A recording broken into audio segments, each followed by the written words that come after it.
एक बार हम आज कमर्शियल लाइव स्टॉक रियरिंग है उसके फीचर्स को डिस्कस करेंगे।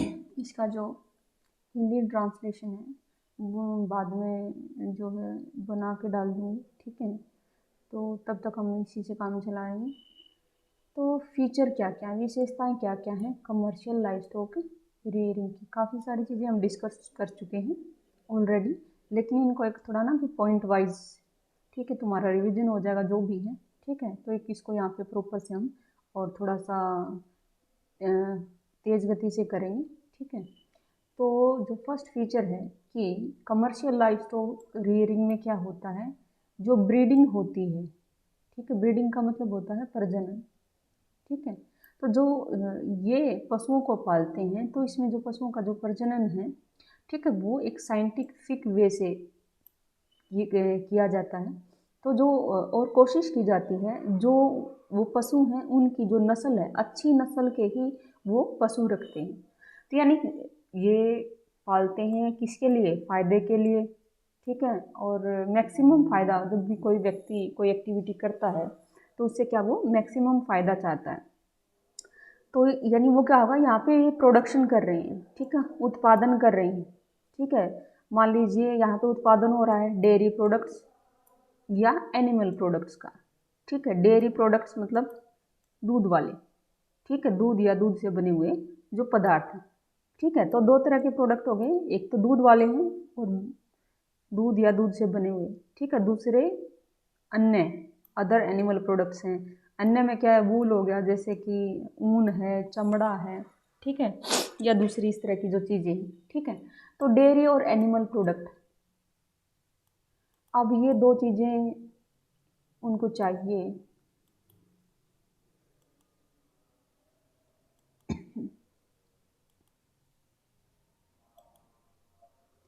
ठीक है। तो एनिमल प्रोडक्ट और डेयरी प्रोडक्ट, तो ये प्रोडक्टिविटी उत्पादकता, यानी उत्पादन तो हो रहा है लेकिन क्या है, अगर जैसे उसमें बात कर रहे थे नोमैडिक हर्डिंग में, उत्पादन वहाँ पे भी चलो दूध या दूसरे ये जो पदार्थ मिल रहे हैं, लेकिन क्या है वहाँ पे प्रोडक्टिविटी ज़्यादा नहीं है, ठीक है। यानी चाहे दूध होगा तो वो भी कम मिलेगा, ठीक है। तो यहाँ पे क्या है, साइंटिफिक तरीके जो हैं अपनाए जाते हैं जिससे मैक्सिमम जो है प्रोडक्टिविटी वो प्राप्त कर सकें, उत्पादक, ठीक है। वो कैसे होगी, यानी जितनी अच्छी, अब मान लीजिए गाय का यहाँ पे जो है मैंने बताया अलग अलग क्षेत्रों में अलग अलग पशुओं का पालन हो सकता है। तो मान लेते हैं कि क्षेत्र में मान लीजिए गाय का पालन हो रहा है, ठीक है, कैटल रियरिंग होती है। तो वहाँ पे क्या होगा कि कैसी गायों को रखिए अब, तो यानी गायों की है या दूसरे भी जो अन्य पशु हैं उनकी बहुत सारी सीपीसीजी यानी अलग अलग वेराइटी होती हैं, अलग अलग नस्ल होती हैं, ठीक है। तो यानी हर नस्ल की अपनी अलग विशेषताएं होती हैं, ठीक है। तो मान लीजिए कोई नस्ल है, अगर मान लीजिए जैसे अपने यहाँ पे अपने हिसाब से बात करें तो जैसे मान लीजिए अपने यहाँ पे एक देसी गाय होती है, ठीक है, और दूसरी क्या है, मान लीजिए विदेशी है। जो देसी गाय होती है उससे जो दूध का उत्पादन है वो कम होता है, और जो विदेशी गाय है, ठीक है, विदेशी नस्ल की जो गाय है उनसे जो है दूध का उत्पादन ज़्यादा होता है, ठीक है। देसी में भी फिर अलग अलग है, ठीक है। तो यानी कहने का मतलब है नस्ल पर निर्भर करता है उस चीज़ की। अगर मान लीजिए दूध के लिए कर रहे हो तो ऐसी नस्लें आपको जैसे जो है वो रियर करनी चाहिए जो है दूध का उत्पादन ज़्यादा देती हूँ। अगर मान लीजिए कोई ऐसा पशु का प्रयोग क्या बोझा ढोने के लिए कर रहे हो तो किस तरह की नस्ल का प्रयोग करना चाहिए, जो ज़्यादा ऐसे पशु जो या ऐसी नस्ल जो ज़्यादा मजबूत हो, ठीक है। और अगर मान लीजिए मीट के लिए कर रहे हैं, अगर मान लीजिए आपको मीट चाहिए है, ठीक है, कोई भी पशु का, तो यानी पशु का अगर आकार छोटा होगा तो मीट भी थोड़ा होगा। तो यानी वहाँ पर इस तरह की नस्लों को ज़्यादा प्राथमिकता दी जाएगी, ऐसी नस्लें जिनके शरीर का जैसे जो है ये आकार बड़ा होता हो, आकार बड़ा है तो मीट भी जो है ज़्यादा मिलेगा, ठीक है। कहने का मतलब ये है कि जो पशु हैं उनकी नस्लें जो है उस पर डिपेंड करेगा कि प्रोडक्टिविटी कितनी होगी, ठीक, उत्पादकता कितनी मिल पाएगी। इसलिए ये लोग क्या करते हैं कि कोशिश की जाती है कि जो नस्ल है, अच्छी नस्ल के पशुओं का ये पालन करते हैं और उसमें भी लगातार क्या कोशिश करते हैं कि उसमें सुधार करते जाएं लगातार। ठीक है, मान लो नस्ल अच्छी है तो लेकिन उसमें क्या है, ब्रीडिंग करते वक्त क्या है, वो और भी बेहतर हो। ठीक है, उनके अंदर कोई भी कोई डिजीज़ हो, कोई जैसे रोग हैं, मान लो पशुओं के जो रोग हैं उनको भी क्या है जो है साइंटिफिक तरीके से उनको प्रिवेंट करने का प्रयास किया जाता है। पहली बात तो ये है कि ये कोशिश करते हैं कि कोई भी जो है डिजीज़, ठीक है, तो वो हो ही ना। ठीक है, तो प्रिवेंशन, ये सॉरी इसमें जो डिजीज़ छूट गया है। ठीक है, तो जो prevention of disease and treatment, पहली बात तो कोशिश है कि प्रिवेंशन करें कि कोई भी रोग हो ही ना। अगर हो जाता है तो उसका जो ट्रीटमेंट है वो भी आधुनिक तरीके से साइंटिफिक वे में, ठीक है, वो किया जाता है। ठीक, तो ये फर्स्ट हमारा जो पॉइंट हो गया कि यहाँ पे खासकर यानी जो है अच्छी नस्ल के पशु रखे जाते हैं और उसकी नस्ल में लगातार सुधार करने का जो है ब्रीडिंग के ज़रिए प्रयास किया जाता है। और पशुओं को क्या है जो है रोगों से दूर रखने के लिए बहुत सारे वो उपाय, ठीक है, वो पहले ही करते हैं। और अगर हो जाता है तो उसके उनके अच्छे प्रकार से जो है ट्रीटमेंट हैं के लिए भी वो पूरी व्यवस्था, वैज्ञानिक व्यवस्था वो रखते हैं। ठीक है, जो नेक्स्ट पॉइंट है हमारा, ये किसका जो है माइकोन है, दरवाजा बंद कर दीजिए। ये किसका माइकोन है, संध्या, ये किसी का भी माइकोन ना रहे जब मैं लेक्चर ले रही हूँ। बंद।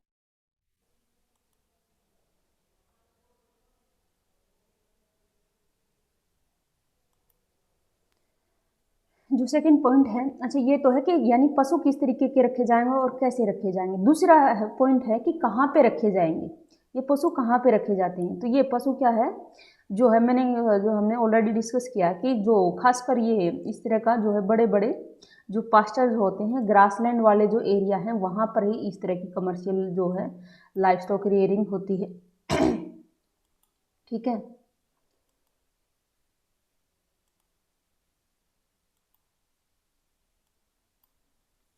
तो इसमें क्या करते हैं कि जहाँ पे भी ये पास्चर्स होते हैं तो उसमें क्या है, उसी पास्चर, मान लो किसी व्यक्ति के पास इतनी ज़मीन है या इतना हिस्सा है और वहाँ पर जो है घास है नेचुरल तरीके से उगी हुई है, तो वो क्या करेंगे, यहाँ पे शेड्स बना लेते हैं।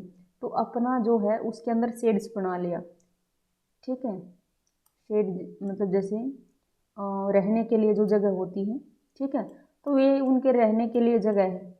ठीक है, जिसको शेड्स बोलते हैं।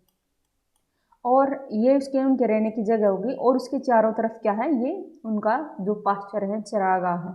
इस चरागाह को क्या करते हैं, वो तारों की सहायता से अलग अलग हिस्सों में बांट देते हैं। ये हमने थोड़ा पहले भी डिस्कस किया था, अभी दोबारा से कर लेते हैं थोड़ा सा।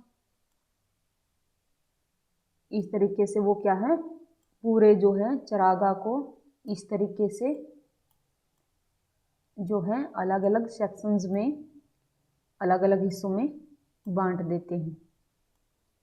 ठीक है, तो यहाँ पे ये तार जो है लगा दिए।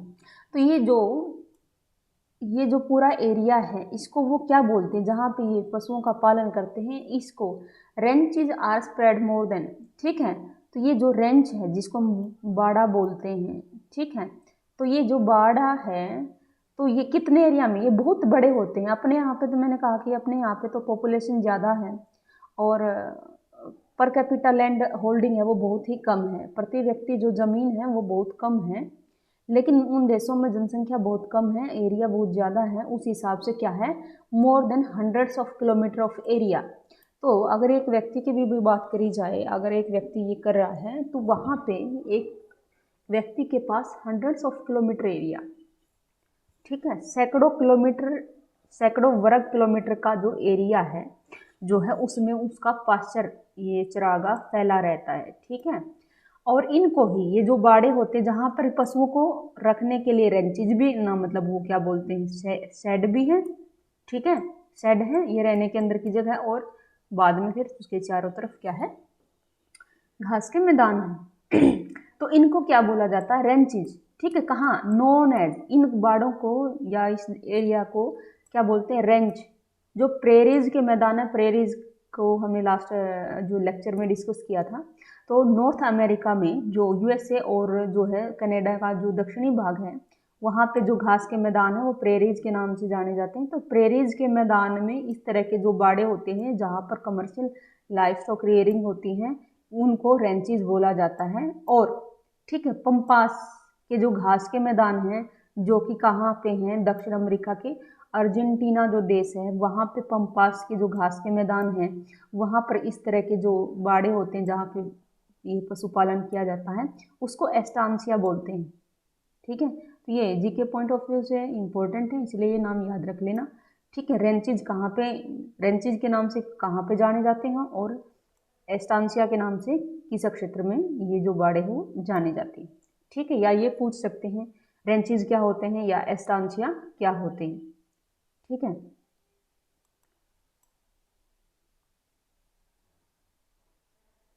यानी बहुत लंबा चौड़ा एरिया होता है पास्चर्स के लिए, और उसको क्या है, वो बाड़े होते हैं, उनका नाम यहाँ पे बता दिया। नेक्स्ट पॉइंट पे आते हैं, जो ये पास्चर होते हैं, जो चरागाह होते हैं, वो डिवाइडेड इनटू मैनी सेक्शन, बहुत सारे हिस्सों में बटे होते हैं, so that the section can be use for grazing separately and turn by turn. ठीक है, ताकि यहाँ पे अलग अलग तरीके से, मान लीजिए आज है, पशुओं को इस हिस्से में छोड़ दिया, आज वो सिर्फ इस हिस्से में इसमें करेंगे, नेक्स्ट डे इसमें करेंगे, ये पहले भी हम कर चुके हैं, उससे अगले दिन। ठीक है, यहाँ आज यहाँ पे हैं, नेक्स्ट डे यहाँ पे हैं, ठीक है, नेक्स्ट डे यहाँ पे हैं। ये नहीं कि सारे जो चरागाह में एक साथ कहीं पे भी घूमते रहे। तो यहाँ पे separate can be use for grazing separately. ठीक है, तो चराने के लिए अलग अलग चराने के लिए एक एक तरीके से टर्न बाय टर्न, जैसे होता है ना कि सीरीज में पहले ये फिर ये फिर ये, टर्न बाय टर्न। ठीक है, हर एक का नंबर आएगा, ये जो सेक्शन है, ये जो बटे हैं, ठीक है, इनका जो टर्न बाय टर्न नंबर आएगा। ठीक है, तो यहाँ से स्टार्ट किया, मान लीजिए क्या है, ये 12 नंबर है। ठीक है, जब यहाँ पे ख़त्म हो जाएगा फिर दोबारा से, तब तक ये यहाँ पे 12 दिन के अंदर क्या है, ये घास उग चुकी होगी, और दोबारा से फिर यहाँ से स्टार्ट कर देंगे, तो टर्न बाय टर्न। ठीक है, तो सीरीज में ये एक तरीके से ये चराते रहते हैं अपने पशुओं को इन अलग अलग हिस्सों में। नेक्स्ट है, livestock are kept in sheds. ठीक है, मेंटेन्ड इन पास्चर्स इटसेल्फ। तो लाइव स्टॉक को रखा कहाँ जाता है, चराने का तो हो गया, ये पास्चर से रखते कहाँ है, शेड्स में रखते हैं। ठीक है, तो उनके रहने की जगह है, उनको क्या बोलते हैं, शेड्स होते हैं। और ये कहाँ पे रखे जाते हैं, अपने अपने यहाँ पे क्या होता है, पशुपालन घर में रखते हैं, चारा हमारे खेत में उगेगा, और पशु को क्या है, घर में यानी मतलब या आपके जहाँ पे भी गांव है उसके अंदर ही रखते हैं। लेकिन यहाँ पे जो पशु हैं, वहाँ पे जो पास्चर्स हैं, ठीक है, जहाँ पे वो चरागाह हैं, वहीं पर शेड्स बनाए जाते हैं, और वहीं पर इन पास्चर्स इटसेल्फ, उन पास्चर्स के, ये जहाँ पे पास्चर है वहीं पर शेड्स बना रखे हैं, वहीं पर रखते हैं, वहीं पर रखते हैं और वहीं पर चराते हैं। ठीक है, और यहीं पर इसी के अंदर क्या है, अब ये बहुत सारा, मान लीजिए अगर दूध देने वाले पशुओं को पाल रखा है, तो यहाँ पे क्या होगा, अब दूध जल्दी खराब हो जाता है, पहले दूध को कहीं और ले जाएंगे और फिर वहाँ, इसलिए क्योंकि बड़े पैमाने पर होता है, अगर मान लीजिए 100-200 जो पशुओं को एक साथ रख रहे हैं, अगर मान लीजिए 200 पशुओं को रख रहे हैं, तो इनका दूध लेके जाएंगे, दूर है, तो तब उनका पास्चुराइजेशन होगा, यानी पास्चुराइजेशन आप समझते होंगे।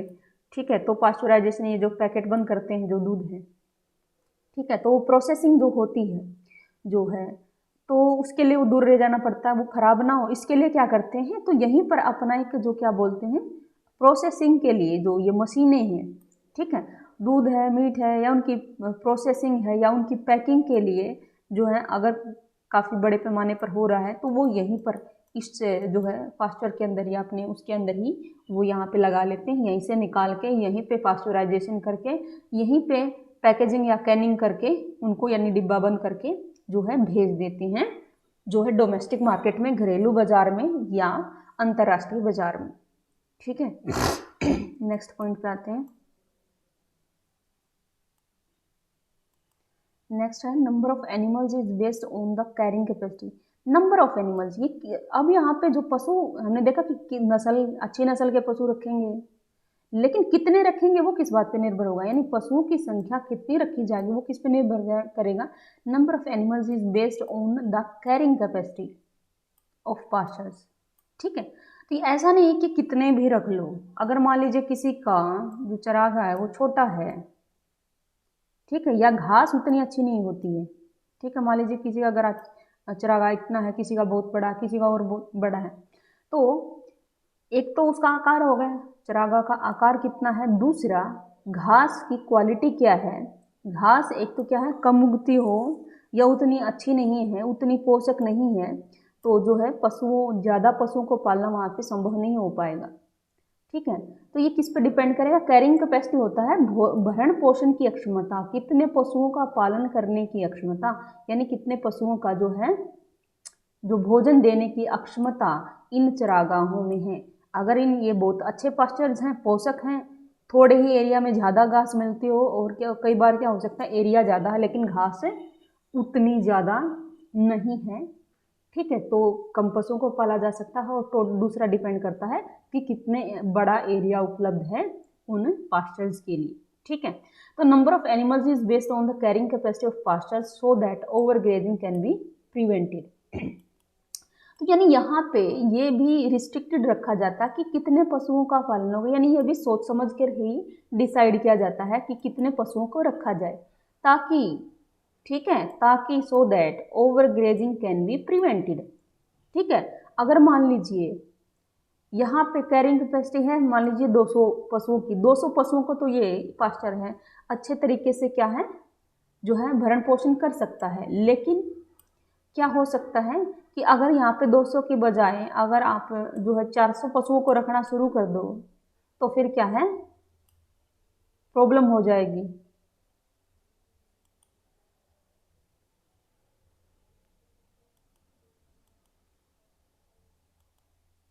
तो यहाँ पे 400 पशुओं को रखोगे तो क्या है, ओवर ग्रेजिंग, यानी जो है चारा है वो जल्दी समाप्त हो जाएगा। ठीक है, तो अगर डबल है तो यहाँ पे देखना डबल में क्या प्रॉब्लम हो जाएगी कि अभी तो एक सेक्शन, यानी जहाँ पे इतने एरिया में एक दिन का काम चल जाता था, इतने एरिया में सारे पशुओं का एक दिन का काम चल जाता था।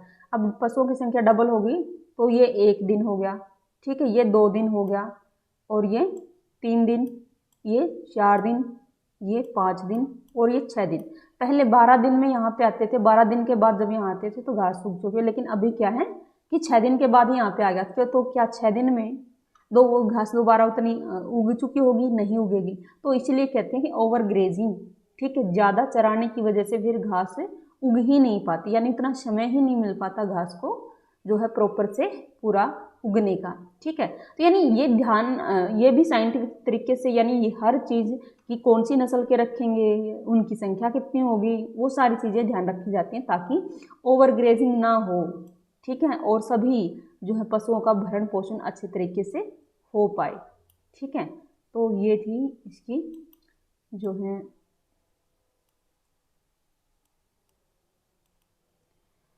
फीचर। नेक्स्ट फीचर है प्रोविजंस फॉर सेफ। यहाँ पे क्या किया जाता है, ठीक है, तो हमने कहा कि ये चारा है, नेचुरल पास्चर है, घास है, लेकिन और इनके लिए यहाँ पे जो पशु रखे जाते हैं तो इनके लिए प्रबंध किया जाता है कि इनको सेफ ड्रिंकिंग वाटर मिले, पीने का जो पानी है स्वच्छ जो है पीने का पानी इनको उपलब्ध हो। ठीक है, तो यानी पशुओं के खाने और पीने का अच्छे से ख्याल रखेंगे तो उनसे ज़्यादा जो है जो उत्पादन वो प्राप्त कर पाएंगे। तो provision for safe drinking water and fodder. ठीक है, तो यानी चारा ठीक है मिल रहा है, चारे का जो है और पानी का जो है उचित प्रबंध करते हैं, लेकिन किसी भी वजह से अगर मान लीजिए कि एक सीज़न में हो सकता है कि ठीक होता हो, दूसरे सीज़न में क्या है मान लीजिए गर्मी हो जाती हो तो उतना चारा उपलब्ध ना हो पाता हो, किसी भी वजह से अगर चारे की कमी रहती है तो ये क्या करते हैं, प्रबंध किया जाता है, ऑल्सो मेड वेन एवर। ठीक है, तो जो प्रोविजन मतलब प्रबंध करना, फोडर का प्रबंध करते हैं, चारे का प्रबंध करते हैं whenever there is scarcity of natural grass. जब जो प्राकृतिक घास की अगर कमी हो जाती है तो ठीक है कहीं बाहर से चारा, ठीक है, तो घास की बजाय या कोई दूसरी फसल है या कोई सूखा चारा है या कैसे भी है, तो यानी जो है चारे का जो कोई अन्य प्रबंध करते हैं। ठीक है, उसके बाद हम नेक्स्ट पॉइंट पे चलते हैं। Processing of meat and milk. ठीक है, तो इसमें क्या क्या अभी हम डिस्कस किया कि प्रोसेसिंग भी की जाती है, यहाँ पे प्रोसेसिंग भी की जाती है। ठीक है, मीट की, तो यहाँ वो किस पे डिपेंड करेगा। अगर आप गाय का पालन कर रहे हो तो वहाँ पे क्या है कि आप पशुओं का पालन किस चीज़ के लिए कर रहे हो। कुछ हो सकता है कि सिर्फ मिल्क के लिए करते हो, कुछ हो सकता है सिर्फ मीट के लिए करते हो, और कुछ हो सकता है कि दोनों के लिए करते हो। ठीक है, तो प्रोसेसिंग ऑफ मीट, तो अलग अलग तरह के पशु होंगे, किस चीज़ के लिए रख रहे हो आप वो उस पर डिपेंड करेगा। तो processing of meat and milk, यानी जो भी अगर वहाँ पे उत्पाद मिलता है, मीट है या मिल्क है, उनकी प्रोसेसिंग यहाँ पर की जाती है। प्रोसेसिंग होता है प्रसंस्करण, यानी उनको क्या है, प्रसंस्करण मतलब उनका एक तरह से शुद्धिकरण कह लो। ठीक है, ताकि वो खराब ना हो, यानी उनको कुछ विशेष प्रोसेसेस से गुजारा जाता है, और फिर क्या है, ताकि उनको लंबे समय तक सुरक्षित रखा जाए। मीट हो, चाहे डेयरी प्रोडक्ट हो या कोई भी दूसरे अन्य प्रोडक्ट हो, तो वो उनकी जो सेल्फ लाइफ होती है वो ज़्यादा लंबी नहीं होती है, सेल्फ लाइफ। ठीक है, यानी कितने समय तक वो ठीक रह सकते हैं बिना खराब हुए।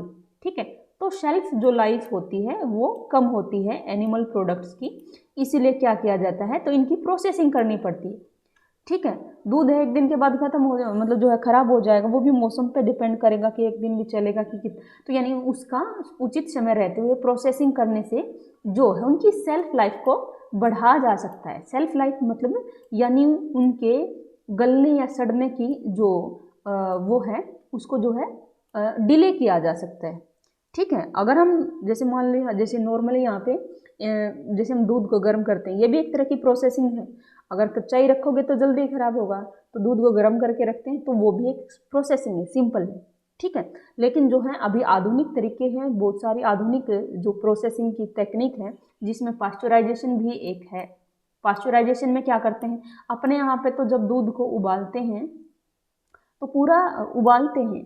ठीक है, 100 डिग्री पे उबाल दिया, मतलब पूरा उबाल दिया, और उसके बाद क्या हो जाता है कि उसका जो वसा का जो एलिमेंट है वो क्या बोलते हैं, पास्चराइजेशन, आई एम सॉरी ये स्पेलिंग गलती। ठीक है, पास्चराइजेशन करते हैं तो क्या करते हैं, अगर आप दूध को गर्म करते हैं तो उसमें क्या है, उसका जो वसा वाला जो एलिमेंट है, अवयव है, वो दूध से अलग हो जाता है। ठीक है, तो दोबारा फिर वो सेम वैसा नहीं रहता है। एक बार जो है आपकी जो है उसमें से मलाई अलग हो गई तो वो पहले जैसा नहीं रहता है। तो इसलिए क्या करते हैं, जो वैज्ञानिक तरीके से और जो है व्यावसायिक घर के लिए चल जाता है, लेकिन अगर बेचना हो, ठीक है, तब ये काम नहीं होता कि उसको जैसे गर्म करके और ऐसे करके बेचा जाए। तो उसके लिए नई टेक्निक है पास्चराइजेशन। पास्चराइजेशन की टेक्निक में क्या होता है कि दूध को शुरू में क्या करेंगे, मान लीजिए पूरा, अगर मान लेते हैं कि जो दूध है वो 100 डिग्री सेल्सियस पे उबलता है, तो क्या करेंगे कि पहले 70 डिग्री सेल्सियस पे दूध को गर्म करेंगे। कितनी देर के लिए, ये एग्जैक्टली सेम वो नहीं है, मैं जस्ट आपको हिंट दे रही हूँ। तो 70 डिग्री सेल्सियस के जो टेम्परेचर पे है वो 10 मिनट के लिए गर्म करेंगे, फिर इसको 15 मिनट के लिए ठंडा होने के लिए छोड़ देंगे, दोबारा से फिर क्या करेंगे 50 डिग्री सेल्सियस पे गर्म करेंगे। ठीक है, 15 मिनट के लिए। इस तरीके से वो एक प्रोसेस जो है फॉलो किया जाता है। जो पैकेट बंद जो दूध आते हैं उस पर आपने लिखा हुआ देखा भी होगा, तो उस पर क्या है, पास्चराइज्ड मिल्क लिखते हैं। तो यानी एक वो प्रोसेस्ड जो है, एक विशेष प्रोसेसिंग जो टेक्निक का प्रयोग करके क्या है, उसकी सेल्फ लाइफ को बढ़ा जाता है। ठीक है, तो वो दूध क्या है, जो दूध जो है एक दिन मुश्किल से चल सकता है कि वो 2-3 दिन के लिए जो है वो चल सकता है। ठीक है, तो ये जो है प्रोसेसिंग की जाती है। ऐसे ही मीट की भी की जाती है। ठीक है, तो मीट है वो जल्दी ख़राब ना हो, तो मीट की प्रोसेसिंग भी की जाती है। और ये प्रोसेसिंग इन्हीं यहाँ पे ये जो रेंचेज होते हैं, यहाँ पर ही आधुनिक मशीनें वो रखते हैं, और यहीं पर वो जो है अपने फार्म पर ही इस तरीके की जो है वो करते हैं। ठीक है, और प्रोसेसिंग की जाती है, और साथ में कैंड डेयरी, कैनिंग करना, कैन करना, डिब्बाबंद करना, ठीक है। अब जैसे हमारे पैकेट को हो, पैकेजिंग को हो, जैसे दूध की पैकेजिंग हो सकती है, लेकिन जैसे मीट है तो मीट को क्या है, डिब्बाबंदी यानी डिब्बों में क्या है। अब बहुत सारी चीज़ें आप लोगों ने देखी होंगी, जैसे तुम्हारे चिप्स हैं या कोई भी चीज़ है जो पैकेट्स में आती हैं, तो उसमें कुछ विशेष गैस होती हैं जो उस चीज़ को लंबे समय तक, जब तक वो आप खोलते नहीं तब तक वो क्या है, हो सकता है, मान लीजिए वो कोई चीज़ 6 महीने चल सकती है, हो सकता है कि कोई चीज़ अगर पैकेट बंद है तो वो 1 साल चल सकती है, लेकिन जैसे ही तुम खोलोगे उसके अंदर से जो गैस निकल जाती है, फिर वो ज़्यादा लंबे समय तक नहीं, वो है उतनी अच्छी रहती है, उसकी क्वालिटी तभी खराब हो जाएगी, ठीक है। तो कैंड का मतलब डिब्बाबंद, ठीक है। तो यहाँ पे डिब्बाबंद किया जाता है डेयरी या एनिमल प्रोडक्ट, ठीक है। अगर दूध के लिए पालते हैं तो डेयरी प्रोडक्ट हो गए, या दूसरे एनिमल प्रोडक्ट है, एनिमल में फिर ये मीट आ गया या चमड़े या दूसरी चीज़ों के लिए, ठीक है। And done on scientific lines और थ्रू मशीन्स, तो यानी वैज्ञानिक तरीके से मशीनों के जरिए ये जो प्रोसेसिंग का जो है मीट की या दूध की या उनको डिब्बाबंद करने का काम यहीं पर किया जाता है, ठीक है। It is done on large scale in developed countries, जो खासकर विकसित देश हैं वहाँ पर इस तरह की ये जो एक्टिविटी की जाती है, उन्हें लार्ज स्केल, बड़े पैमाने पर, नेशनल एंड इंटरनेशनल, और उनका राष्ट्रीय और अंतर्राष्ट्रीय स्तर पर इन डेयरी और एनिमल प्रोडक्ट का व्यापार किया जाता है, ठीक है। खासकर ये इंटरनेशनल और नेशनल स्तर पर जो ट्रेड के लिए ये, यानी जीवन निर्वाह के लिए नहीं है, बल्कि क्या है, ये ट्रेड के लिए ये की जाती है, और खासकर डेवलप्ड कंट्रीज में ये ज़्यादा की जाती है, विकसित देशों में, क्योंकि इसमें बड़ी पूंजी लगती है, ये हमने पहले ही डिस्कस किया है, ठीक है। तो टेक्नोलॉजी भी होनी चाहिए और बड़ी मात्रा में पूंजी की भी जरूरत पड़ती है, इसलिए विकसित देशों में ही ये हो पाता है, अपने यहाँ पे तो इतना ज़मीन भी उपलब्ध नहीं होती है, ठीक है। तो ये हमारा टॉपिक हो गया है ख़त्म, और नेक्स्ट अभी स्टार्ट करेंगे।